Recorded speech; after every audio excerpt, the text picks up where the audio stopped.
Jadi dia punya hipotesis tu, Champa ni pernah berada di bawah pemerintahan Khmer. Di bawah pada pemerintahan Khmer. Jadi apabila berlakunya serangan daripada wilayah Champa ni ke Angkor tu, kalau Cordes dengan Mas Fero ni dia melihat Champa yang menyerang Khmer, tetapi kalau Vikri punya dia kata Anda sedang mendengar siaran Teh Tarik Podcast dibawa oleh kawahbuku.com. Hai, Assalamualaikum dan salam sejahtera. Bersama lagi kita di dalam Teh Tarik Podcast yang ditarik khas oleh Kawah Buku. Masih lagi Mat Koi, Azan Safa, Iskandar Kamil dan juga Nisa di dalam siri Menjadi Malaysia. Siri yang membicarakan tentang kemenjadian Malaysia, bagaimana Malaysia menjadi Malaysia. Oh, itu dah jadi trademark baru ke? Tagline baru lah. Teh tarik tadi sebut tak? Sebut. Okay. Ni ada tambahan. Ada tambahan lah supaya orang yang sentiasa baru mendengar podcast kita dia orang tahu tentang bagaimana apakah yang kita bincangkan dalam siri Menjadi Malaysia ni, Koi. Alright. Jadi Koi, setiap minggu sebelum daripada kita menyambung perbincangan kita tentang Champa, minggu lepas tak berkesudahan kita bincangkan tentang fasa Indianisasi di Champa. Kita aktiviti mingguan kita akan review satu buku untuk kita perkenalkan kepada para pendengar, kepada para penonton kita, iaitu satu buku yang agak penting apabila kita membicarakan tentang kerajaan, khususnya tentang unit politi klasik tradisional Melayu yang terdahulu. Inilah buku yang ditulis oleh Anthony Milner. Aku rasa buku ni sangat signifikan dengan kau. Engkau menterjemahkan yang di dalam bahasa Melayunya kan? Janganlah bocor pula. Oh, tak bocor. Mana tahu terjemahan tu buruk ke, orang tahu aku yang terjemah. Orang yang terjemahkan, orang yang membaca ni boleh mengkritik lah. Kan, terbuka. Tapi semaklum aku yang bahasa Melayu tu dah habis di pasaran lah. Oh, dah habis yang Melayu ni? Habis di pasaran. Yang ada hanya bahasa Inggeris saja. Kerana keistimewaan terjemahan kau. Agak-agak lah. Begitu. Jadi Koi, apa yang kau boleh cerita sikit buku ni Koi? Okey kerajaan Malay Political Culture on the Eve of Colonial Rule. Kalau tak silap aku, masa aku terjemahkan tu tajuk dia Kerajaan Budaya Politik Melayu di Ambang Kolonialisasi ataupun di Ambang Penjajahan ke? Di Ambang Kolonial. Di Ambang Kolonial Okey. Kerajaan budaya, seingat aku lah. Budaya, kau yang menterjemah lagi ingat lah. Budaya politik Melayu di ambang kolonial. Di ambang kolonialisasi penjajahan. Aku tak tahulah. Aku dah lupa dah. Tapi buku ni, ini buku yang diangkat sebagai 20 top 20 top 20 buku sejarah paling penting di Asia Tenggara. Ini antara sejarah idea yang sangat utama kan? Ya, betul. Kalau sejarah idea ni mungkin ini antara yang menjadi sumber rujukan utama lah. Kalau sejarah idea lah. Tetapi di dalam buku sejarah secara umumnya, termasuklah sejarah konvensional, sejarah idea dan macam-macam bentuk-bentuk sejarah yang lain, buku ni diangkat sebagai buku 20 paling penting. Top 20 lah. Top 20 paling penting tentang Asia. Kalau tak silap aku lah. Tapi buku ni lah. Kan? Buku ni, kalau siapa nak faham tentang idea, konsep raja tu. Dia kerajaan. Dia punya daripada kata akar dia tu raja.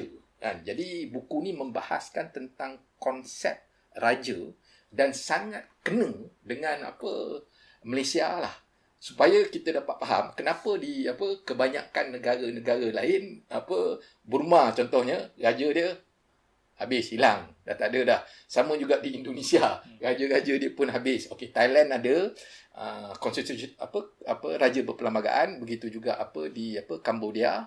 Vietnam pun habis raja dia. Tetapi Malaysia bukan sahaja tak habis, bukan sahaja kekal, tetapi kita ada 9 raja.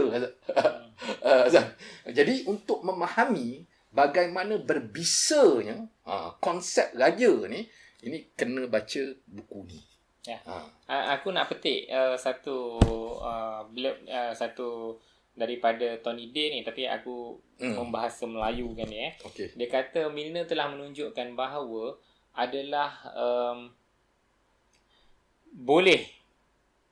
possible untuk mengkaji sejarah dari sudut bahasa dan juga sastra. Kan? Yang mana tidak memisahkan di antara pemikiran dan juga tindakan. Ya, betul. Jadi ini nak menceritakan tentang bagaimana sejarah idea ni adalah suatu hal yang boleh untuk dikaji melalui mungkin bahasanya, dari sudut sastranya, hikayat-hikayat yang lamanya kan, untuk kita membaca pemikiran dan idea masyarakat pada ketika itu. Bila kau sentuh benda tu, aku rasa salah satu novelty lah pada waktu tu. Yang ini sebenarnya tesis Anthony Milner masa dia dekat Cornell. Dia punya tesis PhD dia kan. Dan salah satu benda yang aku rasa novelty ni macam apa, kebaharuan daripada sudut metodologi dia tu, kaedah dia tu, dah ia mengambil sumber-sumber Melayu sendiri, iaitu hikayat, untuk dijadikan sebagai teks utama untuk mengkaji pemikiran dan budaya politik Melayu. Sebab biasanya Zan, hikayat ni banyak orang kutuk lah. Banyak orang kutuk, banyak orang sindir, dan yang orang yang kutuk dan sindir tu kadang-kadang daripada masyarakat Melayu sendiri yang melihat bahawasanya hikayat ni adalah dongeng. Hikayat ni adalah karut marut. Hikayat ni ada cerita-cerita kesaktian yang tak masuk akal, tahyul apa semua kan. Tetapi Anthony Milner telah membuktikan bahawasanya melalui hikayat juga sebenarnya kita boleh membaca dan memahami, macam apa Tony Day kata ni, pemikiran dan juga tingkah laku dan juga tindakan politik. Tetapi pada masa yang sama, dalam konteks sejarah idea, walaupun dia ambil daripada teks yang menjadi kajian utama itu adalah hikayat, tetapi dibarengi juga kan, didokong juga oleh catatan-catatan yang bersifat moden lah, macam catatan-catatan daripada Eropah, catatan-catatan istana daripada kerajaan Siam kan. Jadi benda tu perlu diselarikan untuk mendapat suatu hasil sehingga menjadikan buku ini antara 20 buku sejarah paling penting di Asia. Kalau tak di Asia Tenggara, kalau tak di Asia, di Asia Tenggara lah. Sebabkan buku bahasa Melayu ni dah habis. Tapi sedap perkataan kau tadi, dibarengi. Pemilihan perkataan yang luar biasa. Disebabkan buku bahasa Melayu ni dah habis, jadi hanya ada yang dalam bahasa Inggeris. Boleh dapatkan lah di kawal buku.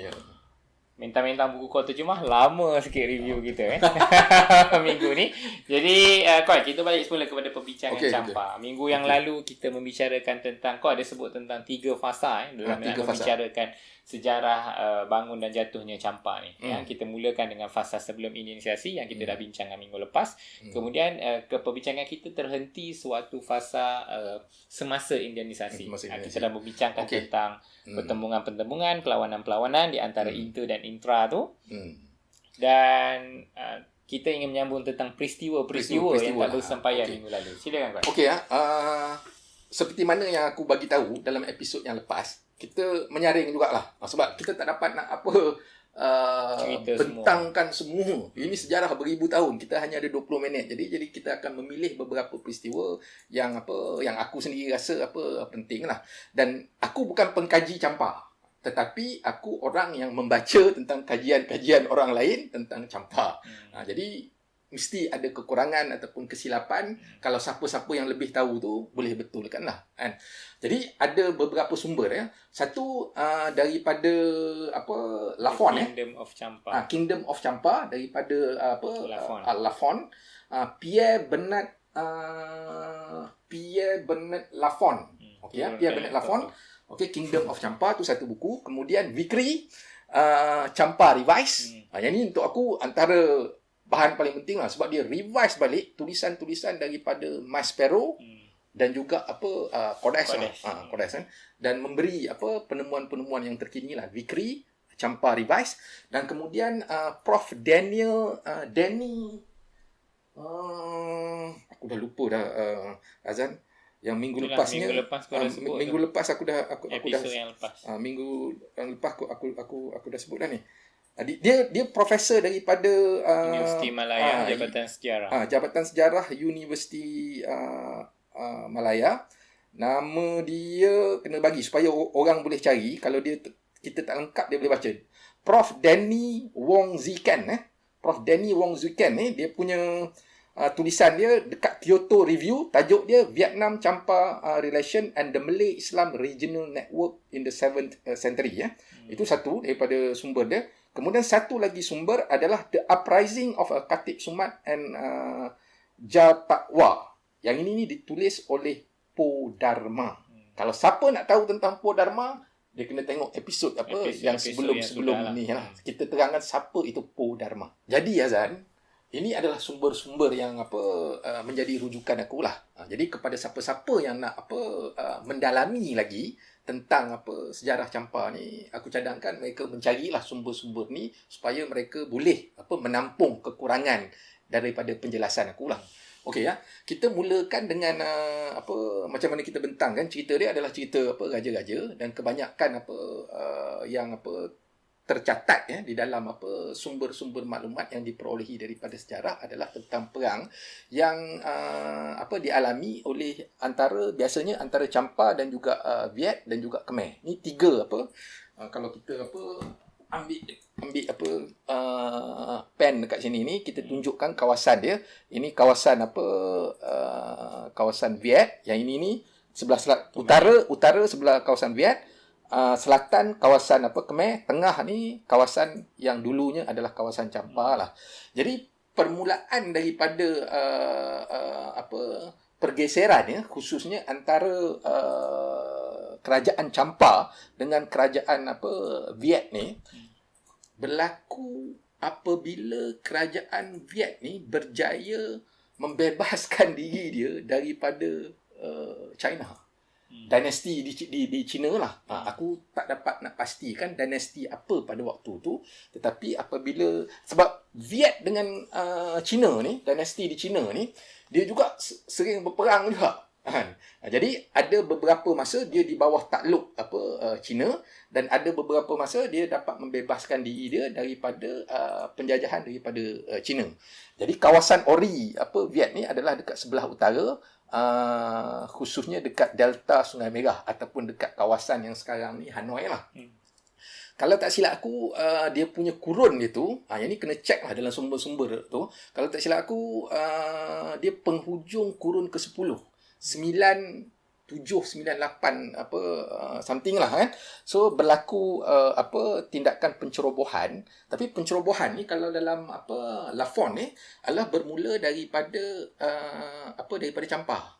Daripada Champa, dia pemerintah dia pada waktu tu melakukan macam raid lah, dia macam kawasan pesisir sebab Champa ni dia kerajaan maritim, dia mempunyai kepakaran di dalam laut lah. Jadi dia ada macam menceroboh kawasan yang di bawah kekuasaan kerajaan dinasti, salah satu daripada dinasti, aku dah lupa dinasti apa, tetapi dinasti di Viet ni. Dan ini dalam bahasa Inggeris dia memicu kepada retaliation lah. Maknanya dia memicu kepada serangan balas. Jadi ini yang permulaan lah dalam kurun ke-10. Memicu tu kau terjemah daripada trigger. Trigger. Memicu. Dia memicu konflik. Dia memicu konflik. Terjemah yang baik. Dia memicu serangan balas daripada Viet. Tetapi kita kena ingat macam juga aku terangkan dalam episod-episod yang lepas, Champa yang mana ni itu kita tak dapat nak pastikan sebab Champa ni ada banyak kerajaan-kerajaan yang lain. Jadi kemungkinan besar kerajaan Champa yang menceroboh ni adalah kerajaan yang bersempadan dengan kerajaan Viet iaitu di sebelah utara. Jadi yang ini menimbulkan serangan balas. Daripada situ bermulanya semacam konflik lah. Dan yang menariknya kita ambil beberapa peristiwa yang ini untuk aku menarik bila aku baca ni Azan. Ini menunjukkan bahawasanya kuasa raja pada waktu tu adalah satu kuasa Azan yang sangat mempunyai unsur wewenang ataupun sewenang-wenang lah. Dia sewenang-wenang, dia boleh dia boleh berbuat apa saja. Aku bagi contoh, dalam satu peperangan, kalau tak silap tu tahun 1069, maknanya kurun ke 11 kurun ke 11 1069, maknanya kurun ke 11 1069, kurun ke 11, salah seorang raja dia waktu dia berperang tu, dia telah ditangkap oleh dinasti, salah satu daripada dinasti di Viet. So bila dia kena tangkap, salah satu dia punya deal dia untuk dia lepaskan diri adalah dengan menyerahkan beberapa wilayah di sebelah utara yang dimiliki oleh salah satu daripada kerajaan Champa yang dekat situ tu kepada dinasti daripada Viet ni. Maknanya dia serahkan dan dia lepas. Itu satu. Dan kemudian yang keduanya, dia ada satu lagi peristiwa, kalau tak silap aku, pada waktu tu pemerintah Champa, nama dia Che Man. Tapi bukan Cik Man lah. Che ni adalah nama gelar yang diberi dalam catatan Vietnam kepada pemerintah Champa. Jadi kemungkinan pemerintah Champa ni adalah kerajaan-kerajaan yang di sebelah utara lah. Sebab kita kena ingat juga, yang dekat sebelah selatan ni, kerajaan Champa ni, kalau buku sumber-sumber yang aku baca ni, dia selalu memberontak dengan kerajaan utara. Di atas, yang kerajaan di atas ni, kerajaan selatan ni punya memberontak dengan kerajaan yang di sebelah utara ni. Jadi dalam satu peristiwa tu berlaku macam perkahwinan. Itu yang dalam episod lepas aku bagi tahu. Ini cara elit raja-raja waktu tu dan negotiate. Dia kata, okey, pemerintah pada waktu tu, dinasti, aku tak pasti dinasti yang mana satu dalam kerajaan Viet ni, tetapi dinasti Viet ni, dia menyerahkan salah seorang daripada puteri dia untuk dikahwinkan oleh Che Man ni, salah seorang daripada Raja Champa. Tetapi untuk kau kahwin, kau kena bagi aku kalau tak silap aku, 2 wilayah Champa. Jadi dia pun bagi. Dia pun bagi lagi. Jadi di sini menunjukkan bahawasanya kuasa raja tu luar biasa. Luar biasa lah. Kemudian satu lagi, dia menarik ni. Sebab teori yang banyak orang sentuh, aku nak ambil contoh. Teori tentang Nam Tien. Kebanyakan orang melihat bahawasanya berlakunya tindakan yang agresif daripada kerajaan Viet untuk menghapuskan Champa ni melalui gerakan ke selatan ataupun Nam Tien. Tetapi dalam Vikri, aku kena baca sikit kena baca sikit sebab aku tertarik ni, sebab salah seorang yang dia sebut ni adalah salah seorang daripada expert tentang Vietnam, scholar daripada China, yang menjadi salah seorang daripada tenaga akademik di Australian National University, iaitu Lee Tana. Lee Tana ni, aku sebenarnya memang pernah berjumpa dengan dia, pernah berborak dengan dia, kadang-kadang dekat pantry, dekat jabatan tu kan ada pantry, kita buat kopi apa semua kan. Jadi biasanya kalau aku buat kopi, aku tengah minum, tengah relax-relax tu, dia akan datang, dia akan sembang dengan aku, Lee Tana. Jadi kalau Lee Tana punya pandangan membincangkan tentang Nam Tien ni. Nam Tien ni sebenarnya diajukan oleh siapa tau? Dia diajukan oleh Michael Cotter. Idea tentang Nam Tien. Tetapi kalau menurut Vikri, idea tentang Nam Tien ni sekarang ini telah dikritik lah. Salah seorang daripada pengkritiknya adalah Lee Tana dan juga Keith Taylor. Lee Tana tu pakar Vietnam lah. Pakar Vietnam. Dia memang pakar Vietnam lah. Okey, dia kata apa tau? Bila dia membincangkan Nam Tien ni, dia kata, it was a series of different episodes responding to a particular event or opportunities.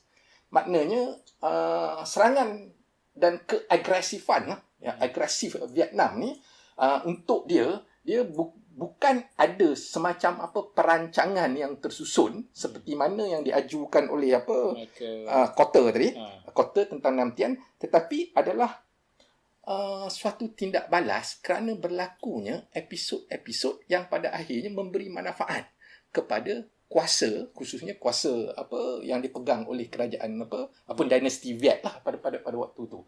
Jadi ini Lee Tana. Kemudian Keith Taylor lah berkata, I do not believe that such an event, Nam Tien, ever took place. Kalau dia lagi Tak pernah berlaku. lagi dia kata namtian ni tak pernah berlaku. Jadi ada semacam satu penemuan lah, tapi sama ada betul ataupun tak itu berdasarkan kepada kita punya penghujahan dan juga fakta lah. Jadi kalau kita tengok daripada susur galur yang tadi tu, yang aku bagi contoh tadi kan, maknanya memang ada peristiwa-peristiwa yang menunjukkan Raja Champa sendiri yang menyerahkan wilayah dia kepada Viet. Kan? Dan kemudian ada juga tindakan-tindakan di mana kerajaan Champa, raja dia mungkin pada waktu tu lebih agresif, lebih garang, dia pula yang balas. Respon balas untuk menyerang ke sebelah utara, dan ini memicu kepada serangan balas tu oleh kerajaan Viet. Okey, kemudian satu lagi Azan, tapi yang ini zaman Indianisasi lah. Ada satu lagi pemerintah Champa, iaitu nama dia Che Bonga. Cik Bunga. Macam nama Cik Bunga. Ada Cik Man sekarang. Cik Man, Cik Bonga.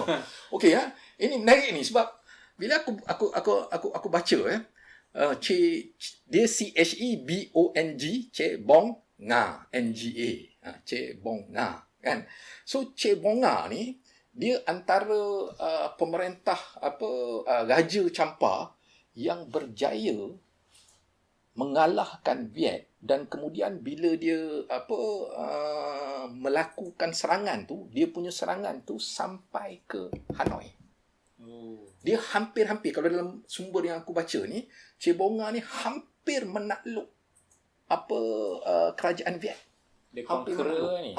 Dia hampir lah, tapi Cik Bonga ada conqueror. Cik Bonga. Kalau siapa yang baca sumber yang aku bagi tadi tu, dia akan menceritakan bagaimana Che Bonga ni antara Raja Champa yang berjaya mengalahkan Viet dan hampir menduduki kota Viet di Hanoi lah pada waktu tu. Jadi yang ini dia berbalik kepada Nam Tien tu. Kan? Nam Tien ni kata dia agresif ke bawah, tetapi daripada data tu menunjukkan maknanya ada juga serangan daripada bawah ke atas dan memangkin kepada memicu kepada respon balas. Ya, respon balas kan. Okey, itu tentang Nam Tien ya. Kemudian ada satu lagi yang ini dalam Vikri ya. Kalau baca Codes ke Maspero ke, dia ada satu peristiwa tentang Champa ni pernah menduduki Angkor, mengalahkan Angkor pada waktu Khmer, kerajaan Khmer, dan menduduki ibu kota Angkor lah. Yang ini pun sebenarnya kalau kita baca Vikri, dia melakukan kritik yang menunjukkan bahawasanya kata Vikri yang menduduki Angkor pada waktu itu sebenarnya adalah Raja Angkor sendiri yang pada waktu itu duduk di Vijaya. Raja Angkor duduk di Vijaya. Jadi dia punya hipotesis tu, Champa ni pernah berada di bawah pemerintahan Khmer.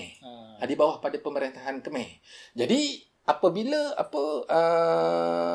berlakunya serangan daripada wilayah Champa ni ke Angkor tu, kalau Codes dengan Maspero ni dia melihat Champa yang menyerang Khmer, tetapi kalau Vikri punya, dia kata sebenarnya, dia katalah berdasarkan kepada hujah-hujah dia tu, dia mengatakan bahawasanya yang menyerang ni sebenarnya adalah raja daripada Angkor sendiri, yang pada waktu tu memang ada di wilayah Champa, di Vijaya, dan ini dibuktikan melalui ada beberapa ukiran-ukiran di batu.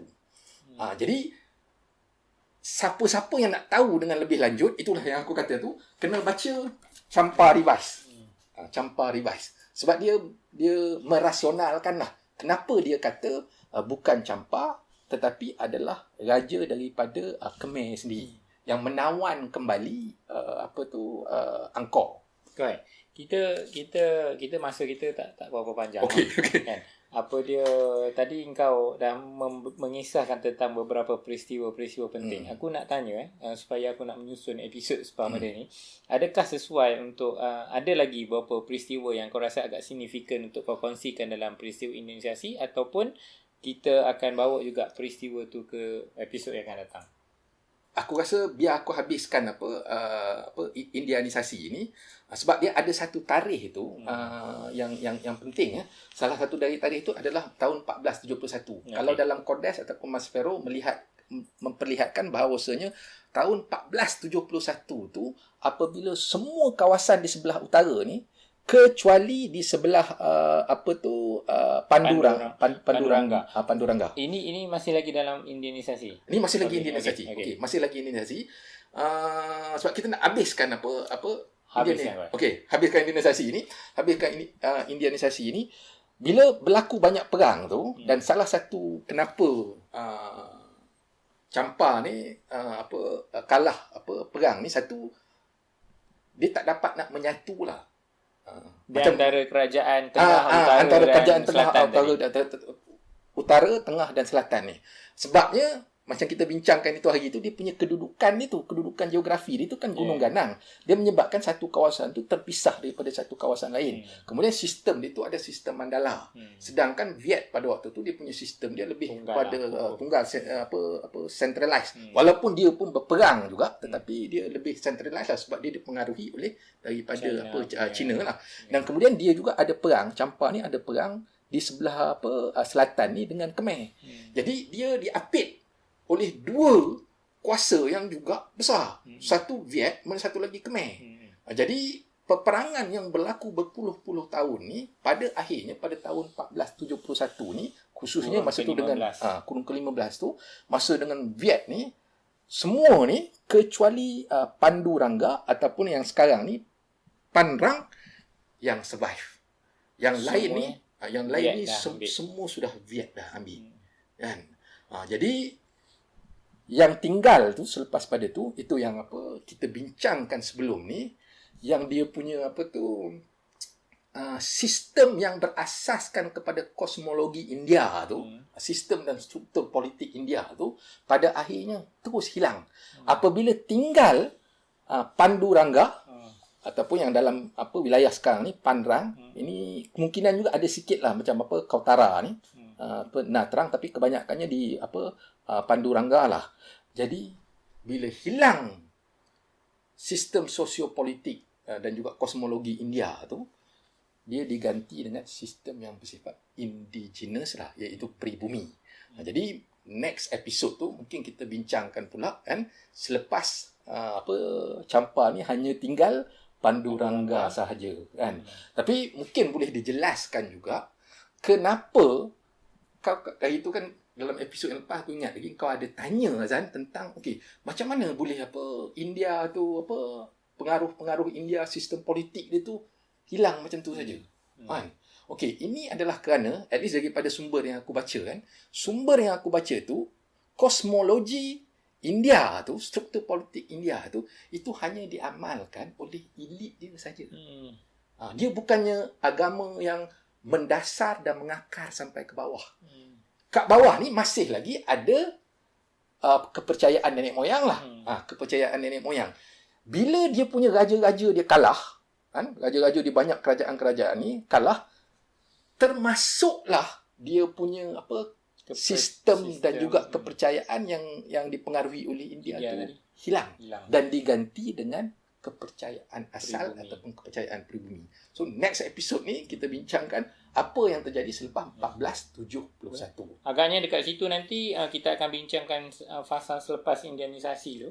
Kita juga akan bincangkan pasal Khatib Sumat kan? Ya, betul. Pasal dalam 2 minggu yang lalu kita ada bincang pemberontakan daripada Kelantan. Ini dah 2 episod kita belum lagi bincang pasal Khatib Sumat. Jadi aku jangka dalam episod yang akan datang kita akan bincangkan pasal Khatib Sumat. Sebab Khatib Sumat ni hanya masuk apabila Indianisasi ataupun kerajaan yang Indianisasi ni hilang.